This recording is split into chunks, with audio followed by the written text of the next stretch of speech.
আসসালামু আলাইকুম রহমতুল্লাহ, কেমন আছেন? সবাইকে স্বাগত আমার এই চ্যানেলে।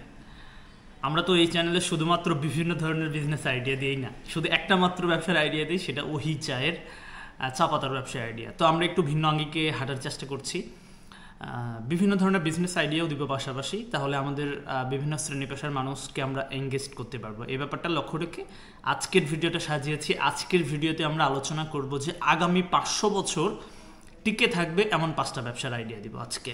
ইয়েস, আপনি যদি ব্যবসায়িক হইতে চান, আপনি যদি নতুন উদ্যোক্তা হইতে চান, কোন ধরনের ব্যবসা আগামী দিনে ভালো রেসপন্স করবে, কোন ধরনের ব্যবসা আগামী দিনে টিকে থাকবে, সাস্টেইনেবল বিজনেস খোঁজার জন্য যদি ইউটিউবে ঘাটাঘাটি করে থাকেন, আজকের ভিডিওটা আপনি দেখেন। আশা করি আপনি উপকৃত হতে চলেছেন। কারণ আমরা এমন কোনো ব্যবসা করব না যে আজকে আমি ব্যবসা স্টার্ট করলাম, 5 বছর 10 বছর পর সেই ব্যবসার আর তেমন গ্রহণযোগ্যতা থাকলো না, তাহলে তো হবে না। ব্যবসা আসলে বংশ পরম্পরায় আমার হাত থেকে কনভার্ট হয়ে আমার পরবর্তী জেনারেশনের কাছে যাবে, তারপর পরে অন্য জেনারেশন সেটা এসে হাল ধরবে। এই ব্যাপারটা আমরা যদি সুনিশ্চিত হইতে পারি, তাহলে সেই ব্যবসা শুরু করলে আমাদের জন্য ভালো, এবং যে ব্যবসায় পোটেনশিয়াল অনেক বেশি সে ব্যবসা শুরু করা উচিত। তো এইরকমই আমরা 5টা বিজনেস আইডিয়া দিব, যে ব্যবসাগুলো আসলে দীর্ঘদিন টিকে থাকবে। বলা যায় বর্তমান যুগ জামানার সাথে তাল মিলিয়ে আগামী 500 বছর পর্যন্ত এই ব্যবসাগুলো স্টে করতে পারবে, এমন 5টা ব্যবসার আইডিয়া দিব। তার আগে বিনীতভাবে অনুরোধ করবো, আপনি যদি এই চ্যানেলে নতুন হয়ে থাকেন, তাহলে অবশ্যই কী করতে হবে বলুন তো? চ্যানেলটা কী করতে হবে? এক্ষুনি সাবস্ক্রাইব করবেন, এবং আপনি কোথা থেকে আমাকে শুনছেন আমাকে জানাই দেবেন, এবং আমার ভিডিওগুলো আপনার কেমন লাগে সেটাও নিশ্চয়ই জানাবেন। চলেন আমরা প্রথম থেকে শুরু করি। হ্যাঁ, আমরা প্রথমে যেটা বলবো, নাম্বার 1, সেটা হচ্ছে চা পাতার ব্যবসা।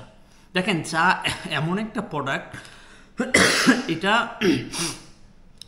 মানে বাংলাদেশে না, শুধু পুরো বিশ্বেই কিন্তু নগরায়ণ খুব দ্রুত বাড়তেছে, এবং চা ঔষধি গুণ সম্পন্ন একটা প্রোডাক্ট। চা যদি আমরা চিনি ছাড়া লাল চা পান করতে পারি, তাহলে এটা কিন্তু আমাদের শরীরের জন্য বিশেষ উপকারী। আমাদের দেশে দুধ চা পান করা হয়, আমাদের দেশে লাল চায়ে চিনি দিয়ে পান করা হয়। এই ট্রেডিশন থেকে বেরিয়ে এসে আমরা যদি লাল চাটা চিনি ছাড়া যদি পান করতে পারি, এটা আমাদের শরীরের জন্য বিশেষ উপকারী। আর চা, এটা চাহিদা দিনকে দিন বাড়তিছে, নগরায়ণ বাড়তিছে, চায়ের চাহিদা বাড়তিছে। আগে যে মানুষ 2 কাপ চা খেত, সেই মানুষ এখন 3 কাপ চা খায়। তো চাখর মানুষের সংখ্যা কিন্তু বাড়তিছে। তো চায়ের ব্যবসা যারা করবেন এই সময়ে এসে, আগামী দিনে এটার চাহিদা থাকবে না, এই দুশ্চিন্তা করার কোনো প্রয়োজন নাই। আপনার নির্দ্বিধায় নিশ্চিন্তে নির্বিঘ্নে এই ব্যবসা স্টার্ট করতে পারেন। আমার ইউটিউব চ্যানেলে চা নিয়ে কীভাবে কাজ করবেন, কীভাবে সফল হবেন, কোথা থেকে চা পাতা কিনবেন, কাদের সাথে ব্যবসা শুরু করবেন, A to Z ইনফরমেশন নিয়ে অনেক ভিডিও করা আছে, একটু কষ্ট করে দেখে নেবেন। যেহেতু আমরা স্পেশালি চা নিয়ে বেশি কাজ করি, তাই না? চা নিয়ে বেশি কথা বলি, কাজেই এইটা নিয়ে আপনি ডিটেলস জানতে হলে আমার চ্যানেলের সাথে থাকবেন। আমাদের প্রিভিয়াস যে ভিডিওগুলো, এইগুলো দেখার চেষ্টা করবেন। আশা করি আপনি ফুল অ্যান্ড ফাইনাল একটা গাইডলাইন পেয়ে যাবেন কীভাবে আপনাকে স্টার্ট করতে হচ্ছে। নাম্বার 2, চালের ব্যবসা। খুবই সিম্পল, এইগুলা খুবই সিম্পল। এখানে মানে আমি রকেট সায়েন্স থেকে গবেষণা করে নিয়ে এসে আপনাদের সামনে সব কিছু তুলে ধরতেছি না। আগামী দিনে টিকে থাকবে সেই ব্যবসাগুলোর কথা বলতেছি। চালের ব্যবসা, তাই না? চাল ব্যাপারটা দেখেন, আমরা মানুষ, আমাদের দেশের, দক্ষিণ এশিয়ার মানুষের মূল খাদ্যাভ্যাসের প্রধান যে খাবারটা থাকে সেটা হচ্ছে কি আমাদের চাল, ভাত। আমরা ভাত খাই। এখন আমরা যতদিন বাঁচবো আমরা ভাত খাবো, তাই না? এখন এটা মৌলিক চাহিদা, খাদ্য। মানুষের যে মৌলিক চাহিদাগুলো থাকে তার মধ্যে অন্যতম প্রধান হচ্ছে খাদ্য। খাবার না খেলে তো আমরা মরে যাব। তো খাবারের ভিতরে আবার চাল, যে খাবারের ভিতর ফুড আইটেমের ভিতর বিভিন্ন কিছু আছে। আমরা 5 নম্বরে একটা ফুড আইটেম নিয়ে আলোচনায় থাকবো। তো একটু কাশ হয়েছে, একটু মেনে নেওয়ার চেষ্টা করেন। ভাত যেটা বলতেছিলাম, এখন চালের ব্যবসা আপনি করবেন। চালের ব্যবসা করার জন্য আপনাকে চালটা চিনতে হবে। বাংলাদেশের বিভিন্ন ধরনের চাল পাওয়া যায়, 28-এর চাল পাওয়া যায়, 29-এর চাল পাওয়া যায়, বিভিন্ন ক্যাটাগরির চাল পাওয়া যায়, নাজিরশাইল চাল পাওয়া যায়। হ্যাঁ, এখন চালের জন্য আপনাকে বিভিন্ন মার্কেট আপনাকে অ্যানালাইসিস করতে হবে। আপনি দিনাজপুরে যাইতে পারেন, আপনি কুষ্টিয়াতে যাইতে পারেন, বগুড়া শেরপুর অঞ্চলে যাইতে পারেন, উত্তরবঙ্গের যে নওগাঁ জেলাগুলোতে আছে, এই জেলাগুলোতে আপনি ঘুরতে পারেন। ঘুরে ঘুরে চাল সম্পর্কে আইডিয়া নিতে হবে। আমি একটা জিনিস আপনাকে বলবো, ব্যবসা শুরু করার আগে আপনি বেশ কিছু জায়গা মানে একটু ঘুরেন। ব্যবসা শুরু করার আগে বেশ কিছু জায়গা একটু দেখেন। হ্যাঁ, ব্যবসা শুরু করার আগে আপনাকে জানতে হবে, শিখতে হবে, বুঝতে হবে। হ্যাঁ, দুনিয়াতে যত বেশি ঘুরবেন না, মানে যত বেশি মানুষের সাথে ঘুরবেন, যত বেশি জায়গায় যাবেন, আপনি তত অভিজ্ঞতা, নতুন নতুন অভিজ্ঞতা আপনার এই যে মাথায় ঢুকবে। সব কিছু তো আসলে বই খাতায় লেখা থাকে না, সামনাসামনি যখন আপনি ঘুরবেন, দেখবেন, তখন অনেক কিছু মাথায় ঢুকবে যেটা আসলে বই খাতা থেকে অধিকতর গুরুত্বপূর্ণ।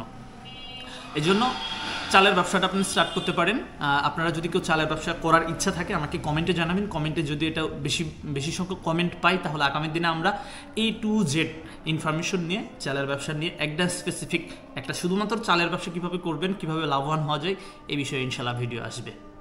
একটা ভিডিও 2 দিন শ্যুট করা লাগতেছে, চুল কাটিং চেঞ্জ, ড্রেস চেঞ্জ। ওকে, নাম্বার 3 আলোচনা করতেছিলাম ফার্মেসির ব্যবসা।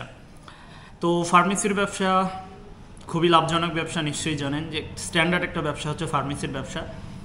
যারা গ্র্যাজুয়েশন কমপ্লিট করেছে, ইন্টার কমপ্লিট করছে, নিজেরা আপনার ফার্মাসিস্টের কোর্স করে ড্রাগ লাইসেন্স নিয়ে এই ব্যবসাটা খুব সুন্দরভাবে করা যায়। কিন্তু আজকাল কোনো বাড়িতে যদি ভাতের চাল না থাকে, কিন্তু সে বাড়িতে অন্তত কোনো না কোনোভাবে একটা গ্যাসের ওষুধ হয়তো বা পাওয়া যাবে, কোনো না কোনোভাবে একটা হয়তো নাপা পাওয়া যাবে, কোনো না কোনোভাবে হয়তো বা একটা ব্যথার ওষুধ পাওয়া যাবে। যে কোনো কারণে হোক, প্রত্যেকটা ঘরবাড়িতে ঔষধ আবশ্যক আজকাল। কাজেই ফার্মেসির ব্যবসা খুবই স্ট্যান্ডার্ড ব্যবসা। আপনারা এই ব্যবসা যদি করার ইচ্ছা থাকে আমাকে ডিটেলসে জানান। আমি কোনো একদিন ইনশাল্লাহ ফার্মেসি ব্যবসার A to Z লাইসেন্সগুলো কীভাবে করতে হয়, আপনি কীভাবে কোথা থেকে ফার্মাসিস্টের কোর্স করবেন সে বিষয় নিয়ে বিস্তারিত আলোচনা করব কোনো একটা ভিডিওতে ইনশাল্লাহ। আজকে যেহেতু আমরা জাস্ট আইডিয়া দিচ্ছি 5টা, আগামী দিনে 500 বছর এই ব্যবসাগুলো টিকে থাকবে, সেই ব্যবসাগুলো আজকের ভিডিওতে আপনি দেখছেন বা আমাকে শুনছেন। এখন অবধি যদি আমাকে দেখে থাকেন, আপনাকে অনুরোধ করব আমার এই চ্যানেলটা অবশ্যই সাবস্ক্রাইব করবেন, এবং যদি মন চাই আপনার মহামূল্যবান মতামত আমাকে জানাতে ভুলবেন না। Number 4, food business. দেখুন, খাদ্য মানুষের মৌলিক চাহিদার মধ্যে অন্যতম প্রধান উপাদান।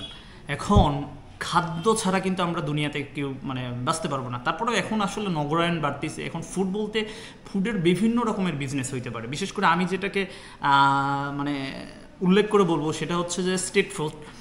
রাস্তার পাশে দেখবেন যে অনেকে কত ধরনের খাবার বিক্রি করতেছে, কত ধরনের, কত রকমের, কত আইটেমের খাবার যে আজকাল আপনি বিভিন্ন ধরনের এখন কোর্স করা যায়। কোর্স করে আপনি বিভিন্ন লাইভ খাবার একদম প্রস্তুত করে, ফর এক্সাম্পল আমি সিরাজগঞ্জে থাকি, সিরাজগঞ্জে একটা ভাই আছে, উনি চোখের সামনে বার্গার বানায় বিক্রি করতেছে, চোখের সামনে বিভিন্ন চিকেন ফ্রাই তৈরি করতেছে, প্রচুর ভিড়, ওনার এত পরিমাণ বেচা কেনা জাস্ট ধারণার বাইরে। দামি দামি রেস্টুরেন্টের চেয়ে উনি কম দামে দিচ্ছে। স্ট্রিট ফুড যেহেতু রাস্তার পাশে বিক্রি করতেছে, ওনার ওই কর্মচারীর বিল ওইভাবে নাই, তার বিদ্যুৎ বিল ওইভাবে নাই, তার পজিশন নেওয়া লাগে নাই, কাজেই সে অন্য সবার চাইতে 2-4-5 টাকা কমে দিতে পারতেছে। গুণগত মান ভালো খাবারের, মানুষের চোখের সামনে সে হাইজেনিক মেনটেন করে প্রস্তুত করতেছে। এই যে বিষয়গুলো মানুষের চোখে লাগে, এবং যখনই চোখে লাগবে এবং সে প্রচুর সেল দেয়, একদম বিকেল থেকে বসে রাত 10টা 11টা 12টা পর্যন্ত অনেক সময় দেখি যে তার বেচাকেনা চলতেইছে। তো ব্যাপারটা এমন, এই জন্য আপনি স্মার্ট মানুষ হয়ে থাকলে স্ট্রিট ফুডের বিজনেস করতে কিন্তু খুব বেশি পুঁজির প্রয়োজন হয় না। আপনি ছোট্ট করে নিজের মতো করে চেয়ার টেবিল নিয়ে বা কোথাও থেকে আপনি চাইলে শেফের কোর্স করতে পারেন। এখন আজকাল অনেক কিছু তৈরি করা যায়, অনেক কিছু শেখা যায়। হ্যাঁ, জাস্ট অনলাইনে একটু ঘাটাঘাটি করলেই আপনি পাবেন। সামান্য কিছু ফি দিয়ে কোর্স করে যে কোনো জায়গায় আপনি কিন্তু চাইলে বসতে পারেন। আশা করি ভালো কিছু হতে চলেছে। কি পানি আসছে? না, দুঃখজনক। Number 5, mobile repairing centre. বাংলাদেশের এমন কোনো মানুষ আছে, বিশেষ করে শহর অঞ্চলের কথা যদি আমরা একটু উল্লেখ করি, স্মার্টফোন নাই বা মানুষের হাতে ফোন নাই। প্রত্যেকটা মানুষের কাছে এখন ফোন তো আছেই, প্লাস দেখা যায় কারো কারো হাতে 2টা ফোন 3টা ফোন। এবং ফোন এমন একটা অত্যাবশ্যকীয় উপাদান হয়ে দাঁড়াইছে, আপনার ফোন যদি আধা ঘন্টা নষ্ট থাকে আপনার মাথার কাজ করবে না, আপনি জাস্ট অস্থিরতা কাজ করবে নিজের মধ্যে। তো ফোন, যারা স্মার্ট উদ্যোক্তা, যারা স্মার্ট ইয়াং ভাইরা আছেন তাদেরকে বলবো, আপনারা জাস্ট 2000-3000 টাকা দিয়েই কিন্তু ফোন রিপেয়ারিংয়ের কোর্স করতে পারেন বা অনলাইনেও করতে পারেন, অনলাইনে ইউটিউব দেখে দেখেও শিখতে পারেন। আমার খুব কাছের ক্লোজ একটা ভাই আছে, ও মোবাইল রিপেয়ারিং করতো, ওর দোকানে কিচ্ছু নাই কিন্তু ওর ভালো কাজ জানতো। ওর কাছে মানুষ এত পরিমাণ ফোন দিয়ে যাইতো, সে সিরিয়াল নিয়ে রাখতো। ভাই বলতো যে ভাই আজকে কিন্তু আমি ফোন দিতে পারবো না, বা কালকেও দিতে পারবো না, পরশু দিন দিব, যদি আপনার যদি বেশি সমস্যা থাকে অন্য কোথাও দিয়ে দেন। সে এরকম মানুষ, তার কাছে দিয়ে যেত, ভাই তুমি ঠিক করে দিও, কারণ মানুষ জানতো যে ওর কাজ, হাতের কাজটা ভালো। এই যে আপনি যখন ভালো আউটপুট দিবেন কাউকে, মানুষ যখন আপনাকে বিশ্বাস করবে, তখনই কিন্তু আপনি দিন শেষে গেইন করতে পারবেন এবং ব্যবসায়ী সফলতা অর্জন করতে পারবেন। আর একটা কথা বলি, দেখেন ওই ছেলেটা ও কাজ করতে করতে কিছু টাকা জমায় সে মোবাইল রিপেয়ারিংয়ের উপরই বিদেশ চলে গেছে, দুবাই আছে, এবং সে ওখানে গিয়ে মোবাইল রিপেয়ারিংয়ের একটা দোকানে বসে এবং সে ওখানে একজনের ব্যবসা, সে ওখানে চাকরি করে এবং বাংলাদেশের সাথে ভালো মোটামুটি একটা হ্যান্ডসাম অ্যামাউন্ট ইনকাম করতেছে। এবং সে আমাকে বলতেছে যে ভাই আল্লাহ যদি বাঁচায় রাখে আগামীতে আমি নিজেই পুঁজি সংগ্রহ করতেছে, আমি নিজে এখানে একটা দুবাই দোকান দিব এবং আমি নিজে ব্যবসা পরিচালনা করব, নিজের একটা দোকান থাকবে। চিন্তা করেন তার চিন্তা ভাবনা কত দূর। তো কাজেই আপনিও কিন্তু চাইলে খুব ছোট পরিসরে, ক্ষুদ্র পরিসরে শুরু করতে পারেন। মোবাইল রিপেয়ারিংয়ের জন্য কিচ্ছু লাগে না, জাস্ট ছোট চেয়ার, একটা টেবিল নিয়ে শহরের জনবহুল কোনো এক এলাকাতে একটা চিপা জায়গা থেকে বসে যান, হাতের কাজ ভালো হইলে মানুষ আপনার কাছে যাবে। এই যে ব্যবসাগুলোর আইডিয়ার কথা বললাম, মোবাইল কি আগামী 500 বছর পর হারিয়ে যাবে বলেন? এটা থাকবে। তাহলে মোবাইল যখন থাকবে তাহলে রিপেয়ারিংয়ের কাজও থাকবে। এগুলো থাকবে ভাই। তো এই যে আজকে যে 5টা বিজনেস আইডিয়া আপনাদেরকে দিলাম, এই বিজনেসগুলা চিন্তা ভাবনা করতে পারেন। আমি বিশ্বাস করি মন থেকে যে এগুলো আগামী দিনে ভালো কিছু হবে। প্রথম থেকে যদি আমরা আরেকবার বলি, আমার চা পাতার ব্যবসা, চালের ব্যবসা, ফার্মেসির ব্যবসা, food business and mobile repairing, 5টা ব্যবসার মধ্যে আপনার কোনটা ব্যবসা ভালো লেগেছে?